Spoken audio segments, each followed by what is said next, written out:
سلام، من نازنین هستم و اینجا کمد اتاقمه. من بچه که بودم وحشت داشتم از کمد اتاقم. اگر میخواستم بخوابم و بین در کمد باز بود، همش میترسیدم یه هیولا بیاد منو با خودش ببره وقتی که همه خوابن. این ترس تا سالهای زیادی با من موند و این فکر رو به سرم آورد که چرا من از کمد نیام بیرون. حالا من از این به بعد میخوام از کمد بیام بیرون و براتون داستان بخونم.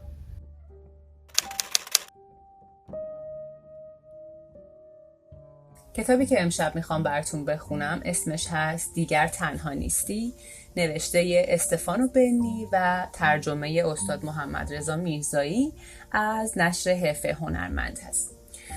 توی پیشگفتار مترجم درباره استفانو بنی نوشته ایشون قصه نویس، نمایشنامه نویس، شاعر، روزنامه نگار و کارگردان ایتالیایی در سال 1947 در شهر بولونیا به دنیا اومد. کتاب حاضر ترجمه است از داستان‌هایی از مجموعه دستور زبان خدا که در سال 2007 توسط انتشارات فلترنلی در میلان به انتشار رسید. این داستان‌ها در باب آدم‌های تنها نوشته شده و همونطور که شاید بتوان از عنوان مجموعه نیز اینطور حدس زد، دیگر مثل آثار کلاسیک بنی اونقدرها خنده‌دار نیست و جایی میان کمدی و تراژدی اتفاق میفته. گاهی تلخند و شاید خوانندگان را یاد خودشان بیاندازد و اما میتوان تسکین دهنده هم باشد. هرچه که باشد، آنها یادمان میاندازند که ما تنها نیستیم. در میان هزاران هزار تنهای دیگر که تنها به دنبال یک همراه میگردند. محمدرضا میرزایی. امیدوارم که از شنیدن این کتاب لذت ببرید.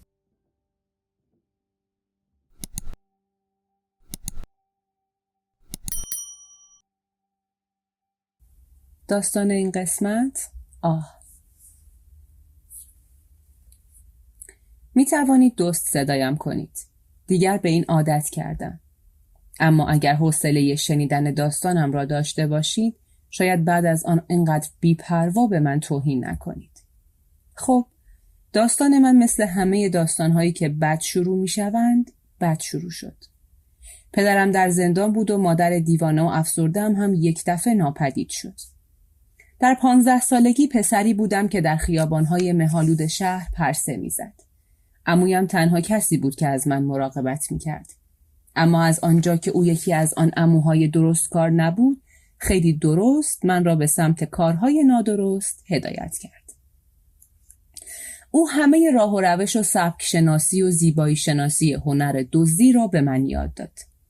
دزدی در خیابان، در مغازه ها، در قطارها، پارکینگ ها و خب من هم بچه با استعدادی بودم. با استعداد و کم حرف. آنقدر که خانمو به من لقب آه را عطا کرده بود. حتی صدای بازدم نفسی از من در نمی آمد. انگار که استخوان‌ها، بازوها و پاهایم از هوا ساخته شدند یا که نامرئی باشند. می توانستم شخصی را 1 ساعتی تعقیب کنم، بی آنکه متوجهم شود. من سایه دومش می شدم. یک سایه گرسنه. بزرگ می شدم. کار می کردم و هر روز خبره‌تر از روز قبل نشان می دادم. در 17 سالگی در حالی که چشم در چشم با قربانیانم مشغول صحبت بودم، کیف پولشان را می زدم. شکل و ظاهرم عین بچه مثبت‌ها بود. در همین حال در دانشگاه هنرهای دزدی هم اسم نوشتم. این دوره دانشگاهی توسط وزارت علوم به رسمیت شناخته نشده بود، اما به حد کافی جدی و سازنده به نظر می رسید. از استاد کریسپینو ملقب به جک ماشین روش باز کردن در اتومبیل ها رو یاد گرفتم. از استاد لئوپولدو ملقب به عتیقه شناس روش های تشخیص ارزش ساعت ها و سایر اشیاء قیمتی رو آموختم. از استاد راسوی لاغر روش‌های تعقیب و گریز و حمله و قاپیدن. استاد رودی ملقب به مارمولک سبز تکنیک‌های بالا رفتن و پریدن از دیوارها رو به من آموزش داد. و از همه مهمتر از استاد کنجد بزرگ یاد گرفتم که چطوری هر قفلی رو باز کنم. البته به جز اونهایی که از فولاد بودن. اون همیشه میگفت حوزه تدریس من تا دهه 60 محدود میشه. اتفاقات بعد این دوره رو اسمشون نمیشه دیگه هنر گذاشت. درس میخوندم و یاد میگرفتم. در 20 سالگی دیگر در حوزه کاریم به یک چهره شناخته شده تبدیل شده بودم. آنقدری درآمد داشتم که چند شبی رو در نایت کلاب ها بگذرونم. اما سقف رویاهایم بالاتر از اینها بود. آرزویم وارد شدن به خانه‌های گران قیمت و ویلاهای روی تپه بود. اما خانمو خیلی زود مرا از این کار دلسرد کرد. اون میگفت این کار حتی واسه حرفه‌ای‌ها و بچه‌های مسلح هم کار خوبی نیست. به همین کیفقاپی خودت راضی باش. تو خیابون خطری تهدیدت نمی‌کنه بچه جون. 2 روز بعدش کیف پول یه مافیایی رو زدم و همون شب جسد تیرخورده قربانیمو توی یک اتومبیل پیدا کردن. روزهای زیادی رو گریان و مست به پرسه در شهر گذراندم. نمیدونستم که چه کار باید بکنم یا کجا باید بروم. در یک زیرپله قدیمی میخوابیدم. آن خانه خانمو را که پر از غنایم و دزدی‌هایمان بود غارت کردند و دیگر نمیتوانستم به آنجا برگردم. بنابراین پرسه زنان به حاشیه شهر و یک محله در دست ساخت رفتم. پر از شن و سیمان. پر از بالابر که به بت‌های محافظ آنجا تبدیل شده بودند. برای ایجاد فضا برای ساختن آپارتمان‌های تازه، درختان را قطع و خانه‌های قدیمی را خراب کرده بودند. فقط یک خانه خاکستری بی زرق و برق با یک باغ کوچک باقی مانده بود. درب باغ باز بود. نیمه شب. باد سردی می‌وزید و میشد صدای آژیر پلیس را از دوردست شنید. دسته شاه کلیدی که از خانمو به من ارث رسیده بود را همراه داشتم. همه چیز مثل خواب اتفاق می افتاد. اولی رو امتحان کردم. دومی و بعد سومی که کار خودش را کرد و در باز شد. راحت و طبیعی. انگار داشتم وارد خانه خودم می شدم. بوی سوپ و مایع ظرفشویی می آمد. خانه قدیمی بود. لکه های بزرگ رطوبت بر دیوارها دیده می شد. سبک و آهسته مانند یک آه از پله بالا رفتم. از میان دری نیمه باز صدای خورخور کسی می آمد. داخل اتاق را نگاه کردم. مردی چاق با پیژامه راه در کنار زنی با موهای سفید خوابیده بود. برای محافظت از خودشان در مقابل سرما شال گردن و دستکش پوشیده بودند. روی میز کنار تخت پر بود از عکس‌هایی در قاب‌های بیضی تخم مرغی شکل. از اجداد و پدر بزرگ‌ها گرفته تا نوه‌ها و ندیده‌ها. آرشیوی از زنده‌ها و مرده‌های جغرافیای قلبشان. با چند قدم روی انگشتان پا به آن یکی اتاق نزدیک شدم که از آن وزوز آرامی به گوشم می‌رسید. دختری با موهای رنگ شده بنفش روی تختی که برای قامتش کوتاه به نظر می رسید خوابیده بود. صورتی اخمو اما گوشتالو و ملیح داشت و میان لباسهای چروکیده و دفتر و کتاب مدرسه به خود پیچیده بود. در تمام اتاقها نشانه‌های یک بی‌نظمی از نظر من بی‌نظمی سالم و جوانانه به چشم می‌خورد. بالای عروسک خرسی پشمالویی پوستر خواننده‌ای نصب بود که یکی از آن کت‌های چرمی خاص راننده‌های کامیون را بر تن داشت. گوشی‌های واکمن در گوش دختر بود و معلوم بود در حین گوش کردن به همان موسیقی هاست. آکواریومی کوچک با 2 ماهی زرد و یک کشتی کوچک شناور بر سطح آب در تاریکی وزوز می‌کرد. با خودم فکر کردم که آن باید نشانه از رؤیای دختر باشد. بعد وارد یک اتاق خالی شدم. چشمم به عکس یک پسر، پیراهن یک تیم فوتبال و یک کامپیوتر قدیمی افتاد. پسر در خانه نبود. ممکن بود که تا چند دقیقه دیگر برگردد یا سر و کله‌اش از یک جایی پیدا شود. غریزه دزدمنشانه‌ام میگفت که نه. نمیدانم، شاید در شهری دور زندگی میکرد و شاید اصلا مرده بود. آن خانه سرم را از افکار مختلف لبریز کرد. به سالن رفتم. آنجا پر بود از مجسمه‌های اسب‌های شیشه‌ای و تابلوهای بیریخت از مناظر و گل و بلبل. یک تلویزیون فلترون بزرگ تنها نشانه زندگی مدرن در آن سالن بود. یک تکنولوژی متناقض. روی میز شیشه‌ای دفترچه‌ای بود که در آن حساب و کتاب‌ها و خرید خانه با خطی بد و ناخوانا نوشته شده بود. خانواده معمولی به نظر می رسیدند. حالا شاید کمی هم پر سر و صدا و اهل کلی بازی. دقیقاً از همان خانواده هایی که از دوستهایی مثل من متنفر بودند.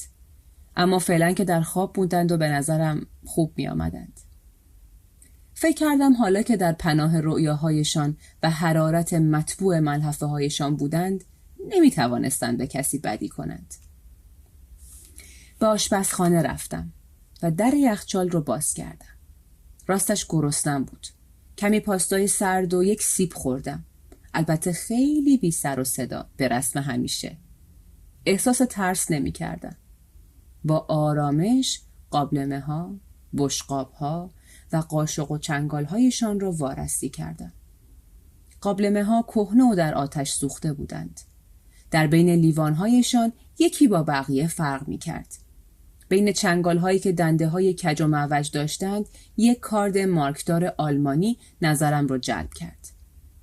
به کنتی در میان توده مردم می ماند. از آنجا یک ملاقه چوبی و یک رنده دزدیدم. بعد رفتم سر وقت یک اسب شیشه‌ای و پولخورده هایی که در کشو بود و البته ساعت هایشان. اما بسم نبود. به اتاق دختر رفتم و برای مدت نسبتاً زیادی تماشایش کردم. آرام نفس می کشید. یک عکس از عکسهایش را کش رفتم. به همراه دو دوستش در کنار دریاچه انداخته بودند. چشمانم را بستم و گوش دادم. آن خانه به نظرم موسیقی خاصی داشت. فهمیدم که با سایر خانه ها فرق می کند. خاص بود و این را می شد در همان نگاه اول تشخیص داد. آرام و ساکت ماندم. بعد از چند دقیقه از آنجا خارج شدم. همونطور که قبلا گفتم در یک زیرپله یا بیرو درواسی بگویم در یک گاراژ زندگی می کردم. یک تخت تاشو داشتم و چند مبل و خرت و پرت هایی که یادگار دزدی های قدیمم با خانه‌مو بود. در وسط میزی بود که رویش غنایم را برای مالخرم نمایش می دادم. یک کتابخانه کوچک اداری هم داشتم که رویش قاب عکس دختر، اسب شیشه‌ای و قاشق چنگال را قرار دادم. روی میز تنها ساعتها را گذاشتم برای فروش. بعد از آن این سنت همیشگی کارم شد. بعضی چیزها را برای فروش می گذاشتم و بعضی ها را هم خودم برای هدیه به خودم برمی داشتم. به هر حال از آن پس حرفم را به عنوان یک شبح دزد آغاز کردم. خانه‌ای را با دقت انتخاب می کردم و آمار و ساعت و عادتهایشان را در می آوردم. باید می دانستم چه کسانی در آنجا زندگی می کردند و چه کسانی به آنجا سر می زدند. مطمئن می شدم که یک وقت حیوان خانگی نداشته باشند. بالاخره می فهمیدم که چه ساعتی از خانه می زنند بیرون، چه ساعتی بر می گردند و حتی کی به رخت خواب می روند. و بعدش نوبت وارد شدنم می رسید. یا که خانه بودند و یا که دیگر همه چیز مثل آب خوردن پیش می رفت و حس و حالی برایم باقی نمی ماند. دلم می خواست باشند. این چالش اصلی کارم بود. برای بیهوش کردنشان از گاز یا هیچ کدام از آن حقه های همیشگی دوستها استفاده نمی کردم. دوباره می گویم. بی صدا بودم. دقیقاً مثل یک آه. یا شاید بدنم از خودش یک موج مغناطیسی پخش می کرد که باعث می شد وقتی خانه را در تاریکی زیر و رو می کردم هیچ کس از خواب نپرد. چه می دانم؟ انگار که من یک قرص خواب آور یا یک چیزی شبیه به این بودم. فقط یکی دو بار در آن اولین شب‌های عملیاتم یکی دو نفر بیدار شده بودند. البته نه به خاطر من، نه. من بیدارشان نکرده بودم. می‌خواستند آب بخورند، پنجره را باز کنند یا مثلا خواب بد دیده بودند. نمی‌دانم. و من یک گوشه بی حرکت می‌ایستادم. راستش خوشم می‌آمد. شما هم خوب فکر کنید. دست کم یک باری آرزو کرده اید که ای کاش بی اجازه برای فضولی هم که شده وارد خانه ای شوید. برای فضولی، برای دید زدن یا گوش وایسادن، برای داشتن زندگی دیگری علاوه بر این زندگی که دارید. حرفه شبانه هم مرا خوشحال می کرد. اما چزاره؟ همان مالخر خودمان را می گویم. این را نمی فهمید و هیچ وقت کار من را تایید نمی کرد. می گفت یه آدمی با استعداد تو کلی ریسک میکنه و میره تو خونه های مردم دزدی. اون وقت مجسمه و ساعت میدزده، چنگال میدزده. دیوونه چیزی هستی؟ یعنی شما با جواهر و اینا حال نمی کنی؟ گاف صندوق نمیزنی؟ و من جواب میدادم که خب باز کردن گاف صندوق سر و صدا داره. ولی نمیتوانستم منظورم را برایش توضیح دهم. او مرا نمیفهمید. مسئله روانی من مسئله موسیقی بود. هر از گاهی در خلوت پیامدهای تاخت و تاز شبانه‌ام را بر خانواده ها تصور می کردم. فکر کن صبح از خواب بلند می شدند و متوجه گم شدن یک کارت، یک فنجان یا یک قاب عکس می شدند. شرط می بندم به این که می تواند یک سرقت باشد حتی فکر هم نمی کردند. می گذاشتند به حساب شلختگی یا کم حواسی شاید. احساس می کنم ممکن است سر و کله‌ای هم با هم می زدند. مثلا به هم می گفتند اون کجاست؟ کدومتون برش داشتین؟ تو این خونه همه چی غیب میشه. انگاری این خونه جن داره و میاد جنس بلند میکنه. واقعا مسخره است. حدسم نمیتوانم بزنم که چند تایشان به سرقت رفتن اجناس شک میکردند. فکر نکنم که تعداد زیادی بوده باشند. فقط یک بار در یک روزنامه به مقاله‌ای درباره خودم برخوردم. مقاله‌ای در باب دزدی مرموز و عجیب که گویی فقط به دنبال دزدیدن قاشق و چنگال و عکس‌های خانوادگی است. اما آن خبرنگار خیلی زود مرا فراموش کرد. خب، اینکه هیچ چیز قیمتی نمی‌دزدیدم از من محافظت می‌کرد. حتی اگر به زندگیم در گاراژ میان هزاران شیء عجیب و آن تشک که حکم تخت خوابم را داشت ادامه می‌دادم، باز هم نه یک خانه، بلکه هزاران خانه داشتم. دوست داشتم که خودم را نه یک دزد، بلکه یکی از اعضای خانواده بدانم. که از قضا شبکار هم هست و دوست نداشت در هنگام ورودش به خانه پدر و مادر، همسر و یا برادرانش را بیدار کند. همه ی چیزهایی که در سایه روشن شبانه خانه ها می دیدم مرا به فکر در باب زندگی روزمرهشان وامی داشت. آن را در ذهنم از نو می ساختم، تجسمش می کردم و هر بار شگفت زده می شدم. گله‌ای که در سوپرمارکت ها، ترافیک و در آمارها حاضر بودند، آن مردمان بینام دیگر آنقدر که در ابتدا به نظر می رسیدند بی شکل و یکسان نبودند. خانه هایشان همگی با هم فرق داشتند. مرتب یا نامرتب، ساده یا پرزرق و برق، پر رفت آمد یا متروک. اما هر کدامشان با جزئیات و نشانه های خود مانند خطوط منحصر به فرد یک چهره بودند. اغلب از بعضی از این نشانه ها داستان های غم انگیزی هم به ذهنم می رسید. جعبه های دارو، گرد و غبار، عکس های از آدم هایی که دیگر نبودند، بوی الکل یا آثار فقر و تنهایی. اما تاریک و روشن شب آن را دلسوزانه در آغوش می کشید. مثل همان بار اول در خانه اسب‌های شیشه‌ای کوچک که به نظرم رسید که همه ایشان این گونه در خواب شبیه هم هستند. اعضای یک خانواده بزرگ که انگار از جنس مردمی باشند که در حال انقراضند. خفتگان خوب. کسانی که از انجام کارهای بد عاجزند. تنها یک نفس آرام یا یک حرکت نامحسوس زیر ملحفه آنها را از مردگان متمایز می‌کرد. همونطور که قبلا گفتم، چیزی که یاد گرفتم در هر خانه ای از آن لذت بردن است. موسیقی. دوباره میگویم، من عاشق موسیقی خانه ها بودم. هر کدام از آنها کنسرت خاص خودشان را داشتند. ترکیبی از صدای جریان آب در لوله ها، جیرجیرهای مرموز، صدای لوازم خانگی، نفسهای ساکنین خانه و لرزشهای شیشه ها بر اثر وزش باد. این موسیقی را من بهتر از ساکنین خانه می شناختم که شاید اصلا متوجهش نمی شدند. اشیایی که آنها را احاطه کرده بود برای من چیزهای شگفت‌انگیز و با ارزشی می شدند. در واقع من قدر شلختگی دوست داشتنی آنها را می دانستم. من آنها را ستایش می کردم. به گلهای پژمردهشان آب می دادم، خرت و پرتهای گرد و خاک گرفتهشان را تمیز می کردم. عکسی که دیگر حتی کسی نگاهش نمی کرد را بر می داشتم چون برای من شگفت‌انگیز بود. یعنی آن خانم زیبا با موهای آشفته در باد همان پیرزن چروکیده روی تخت خواب بود. اما حالا آن پسر بچه خندان سوار بر دوچرخه عکس کجاست؟ آن مرد با آن چهره جدی نظامیوار چه کسی می توانست باشد؟ پدرشان؟ عموی بزرگ؟ آیا روزی عاشق هم بودند؟ یا از هم متنفر؟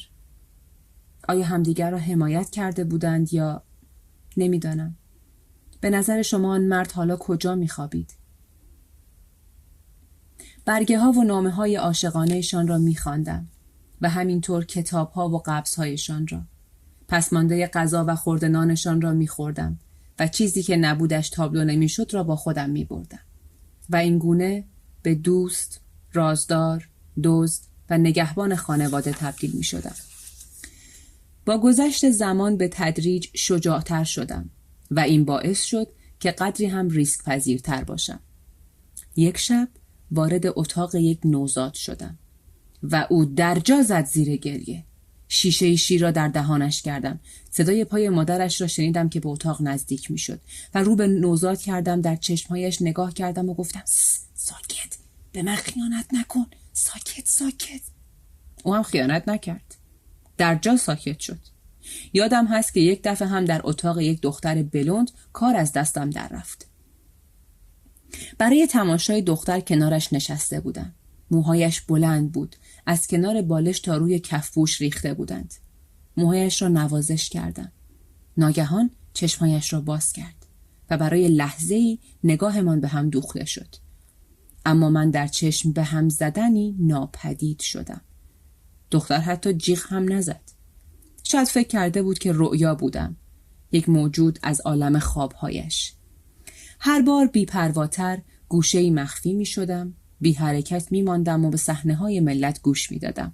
راستش بیشتر خنده‌دار بود تا تحریک کننده.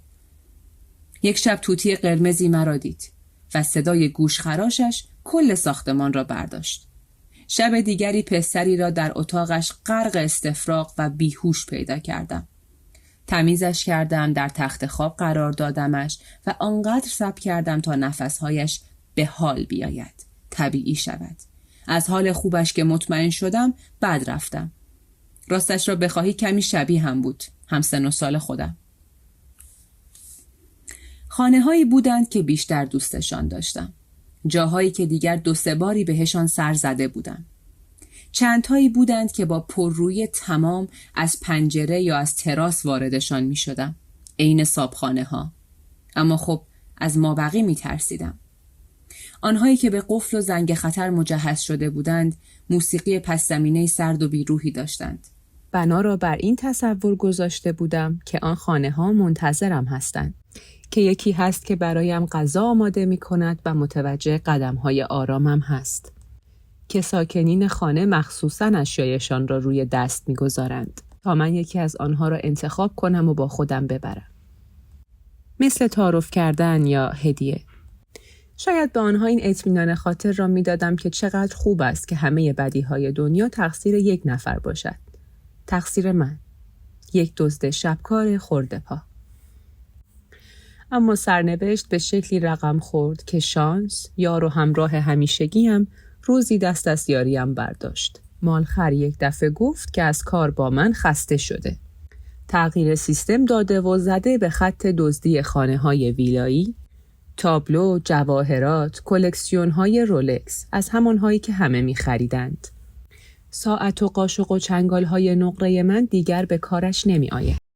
به من گفت: بیدار شو پسر، یه رو از گشنگی میمیری یا؟ حتی دزدی هم یه شغلیه که رسم و رسومش عوض شده بابا، دیت شو.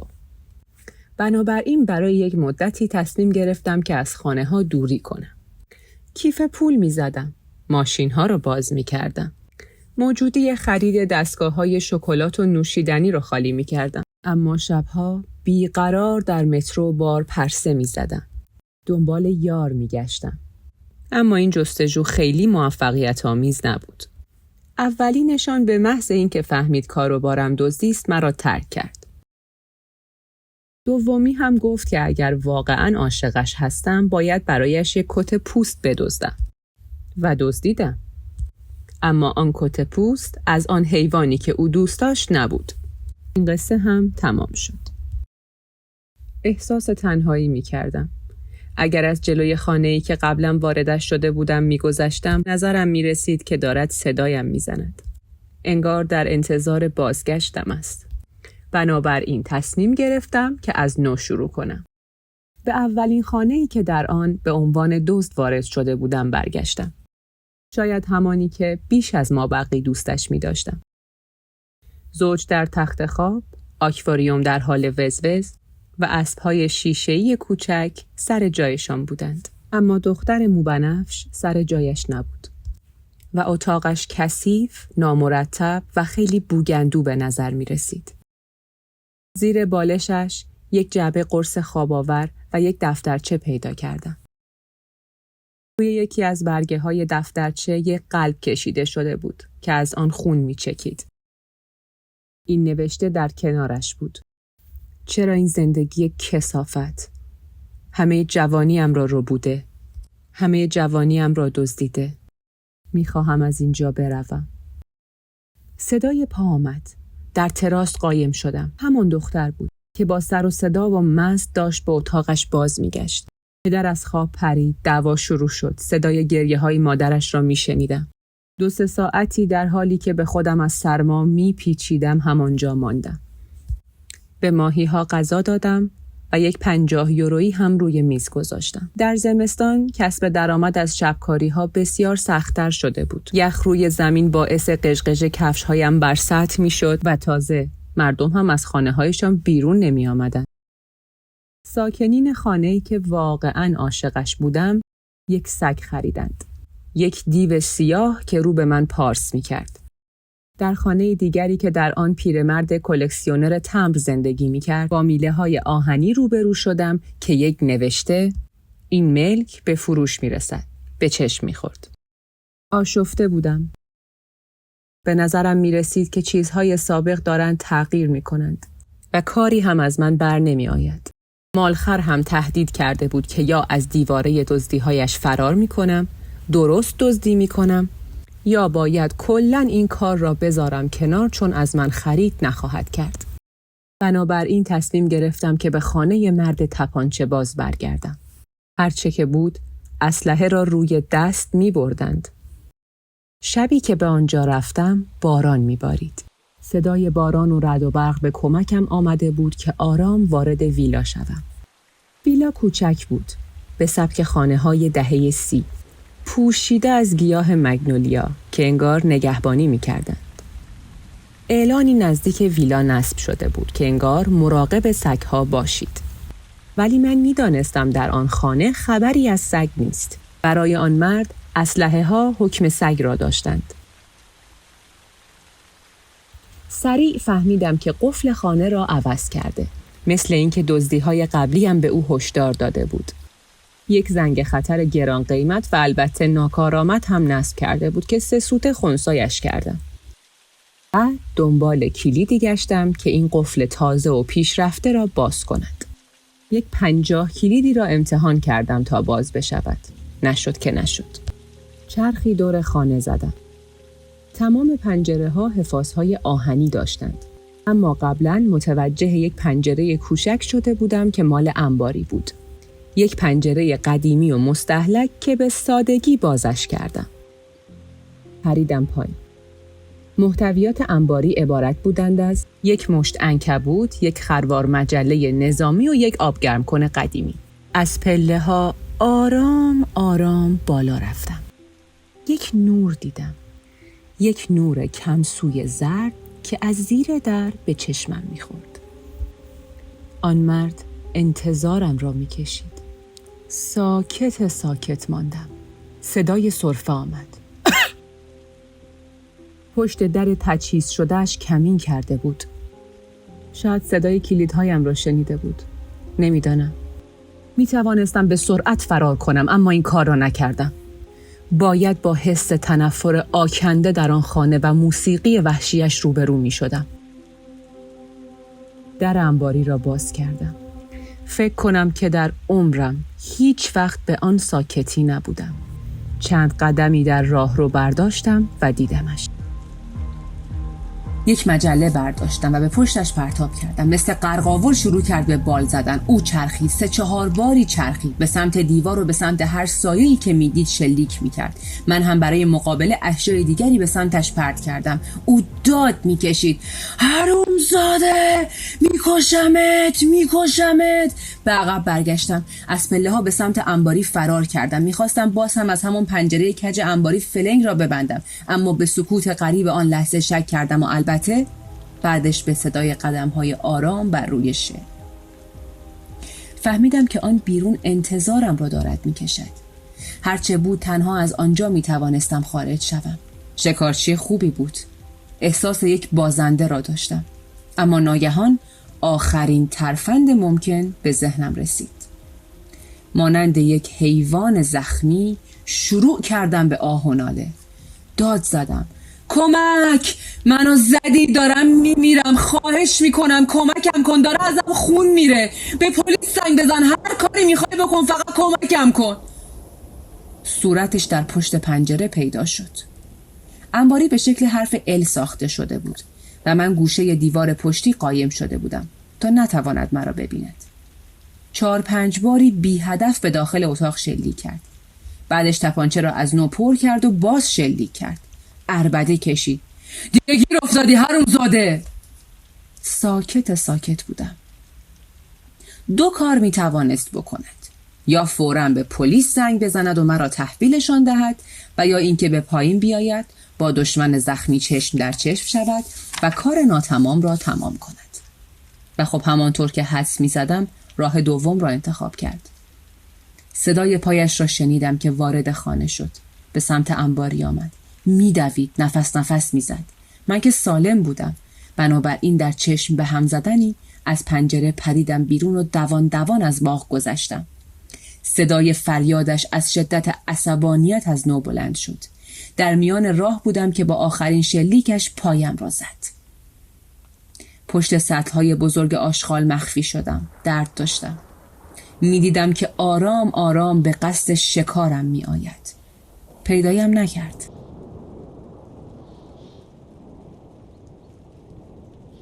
یک ماهی گوشه خانه افتادم.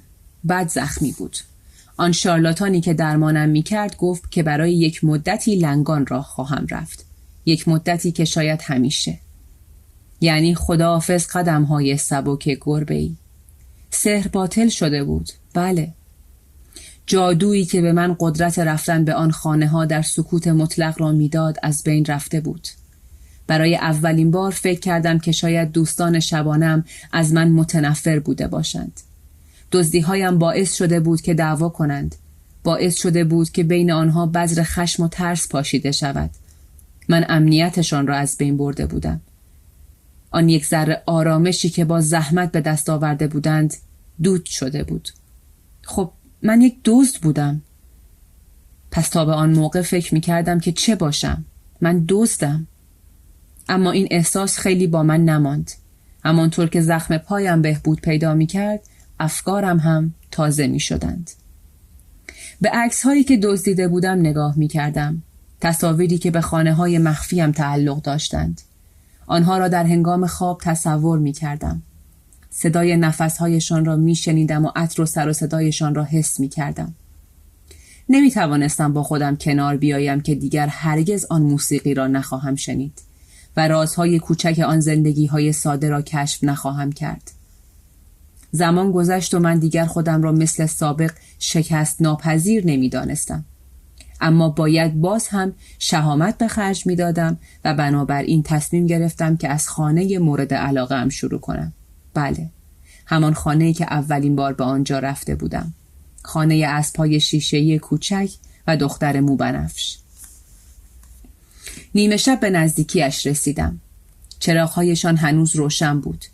بیش از حد معمول بیدار مانده بودند. تعجب کردم. از پنجره دیدم که سرشان شلوغ است. ساعت 1 چراغ‌ها خاموش شد. خب خیلی محتاط شده بودم.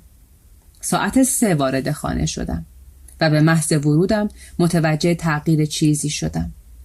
بوی بدی می آمد. ظرف‌ها شسته نشده بود. کفوش کثیف بود. موسیقی خانه فرق کرده بود. خورخور مرد را نمی شنیدم. همینطور وزوز آکواریوم را. دختر دیگر آنجا نبود. اتاقش یک جوری بود که انگار مدتها متروک مانده باشد.